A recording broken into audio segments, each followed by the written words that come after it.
સિંગવડમાં આચાર્ય દ્વારા બાળકી પર દુષ્કર્મનો પ્રયાસ અને હત્યા કેસ પર ગૃહ રાજ્ય પ્રધાન હર્ષ સંઘવીએ આપેલી પ્રતિક્રિયા પર શક્તિસિંહ ગોહિલે પ્રહાર કર્યા છે।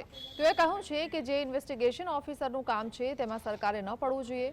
પોલિટિકલ માઇલેજ માટે સરકાર તપાસ એજન્સીની અંદર પડી રહી છે। આ કેસમાં ગણતરીના દિવસોમાં દાખલ કરાયેલી ચાર્જશીટ પર શક્તિસિંહે કહ્યું છે કે 90 દિવસના 91 દિવસ થાય તો ઇન્વેસ્ટિગેશન ઓફિસર જવાબદાર હોય છે।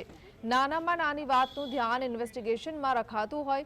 પોલિટિકલ માઇલેજ માટે દિવસો ઘટાડવામાં આવ્યા।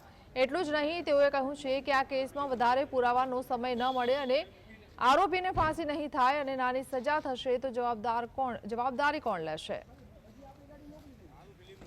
શું તમારી ચાલ તો નથી કે તમારી વિચારધારાનો માણસ છે, એજન્સીને દબાણ કરો, 8 દિવસમાં ચાર્જશીટ કરી દો એટલે વધારે પુરાવાનો સમય જ એને ના મળે અને જ્યારે ટ્રાયલ ચાલે ત્યારે અહીંયા પોસ્કો અને 302 છે, આ માણસને ફાંસી થવી જોઈએ।